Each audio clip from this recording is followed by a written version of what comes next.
Muy bien, pues vamos a comenzar a meterle mano a nuestro código fuente ahora sí del framework.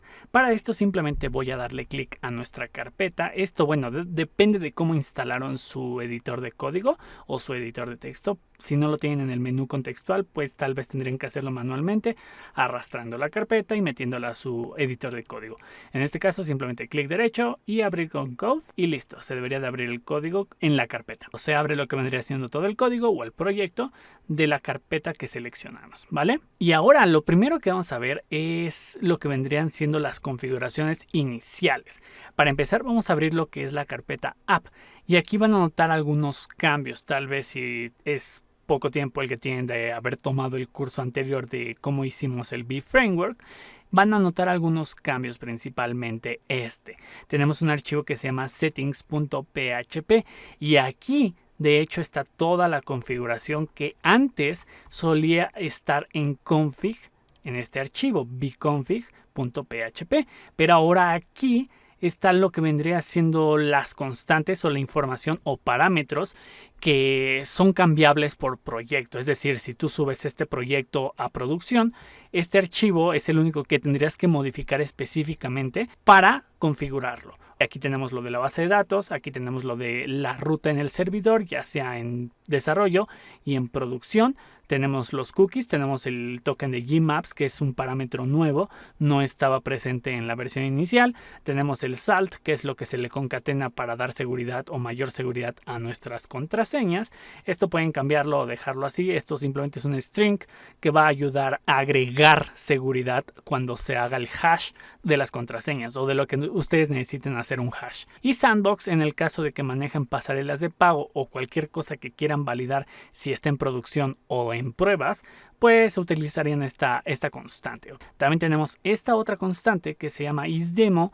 Esto es muy lógico para que funciona. Simplemente es un booleano donde si es true podemos considerar que estamos en un sitio de demostración y podemos hacer funcionalidades. Tal vez que el usuario, si está en el sitio de demostración, pues no pueda agregar usuarios nuevos o borrar, o tal vez solo pueda agregar 2-3 registros a la base de datos o viceversa. Si no es un demo, pues que tenga acceso total. Funcionalidades que son muy utilizadas en los proyectos. Aquí la pusimos a disposición y ustedes pueden agregar todas las que necesiten. Obviamente esto es el punto, es escalable a medida de que ustedes lo requieran. Y aquí en settings, en el archivo de settings.php, tenemos todo lo demás, lo que vendrían siendo los paths. Tenemos las configuraciones, por ejemplo, de prepros, que si están utilizando prepros, esta constante la podrían poner en true. En este caso por defecto viene true, y si no lo están utilizando le ponen false. ¿Qué cambio o qué varía hacer este true o false? Pues simplemente lo que tenemos aquí abajito. Si ustedes le ponen true en esta constante, simplemente va a concatenarse el puerto en la URL, en lo que vendría siendo localhost, 2 puntos y el puerto. Y si no están utilizando prepros, pues simplemente va a aparecer localhost. Este es un cambio principal porque antes tal vez ustedes aquí tenían lo que vendría siendo la IP de desarrollo.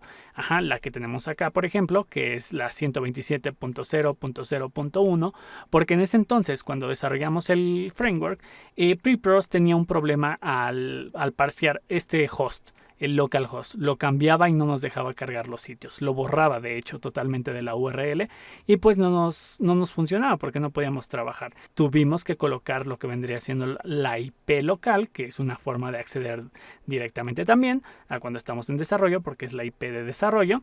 Entonces aquí es un cambio principal. Van a notar esa diferencia y lo de aquí pues son las constantes. Tenemos diferentes constantes. Hay algunas nuevas como vendría siendo images path, que viene siendo el path como tal de recursos en disco de las imágenes, ¿ok? De la carpeta de imágenes, y uploaded, que vendría siendo el path, pero como más bien la URL de los assets que se encuentran en la carpeta uploads, porque estos son necesarios. A veces es necesario validar utilizando el path, o sea, la ubicación del archivo en disco, y a veces pues obviamente es necesario la ruta URL del archivo para cargarlo como una imagen, como recurso descargable, etcétera. ¿Ok? Entonces estas son necesarias y son algunos cambios que se realizaron. El más grande por defecto es el hecho de que se separaron en dos archivos diferentes. Ahora tenemos settings, que es esto principalmente, es un archivo que como tal no van a tocar, al menos de que estén en desarrollo. Y aquí tenemos lo que vendría siendo el nombre de la empresa o del sitio. Por ejemplo, en este caso, nuestro proyecto se va a llamar FitIn.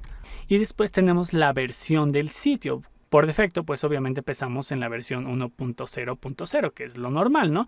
Y ustedes se preguntarán, ¿y la versión del framework? Bueno, pues creamos estas dos constantes nuevas que se encuentran en el archivo b.php, como anteriormente estaban, pero se llamaban, de hecho eran estas constantes. Antes solían ser estas dos, pero ahora como es necesario dividirlo, porque una cosa es el framework y otra cosa es el sitio que están desarrollando, pues decidimos separarlo. Tenemos sitename, que viene siendo como tal el nombre de su sistema que están desarrollando, la versión del sistema, y tenemos el nombre del framework, que en este caso es bname, y bversion, que vendría siendo la versión del framework actual.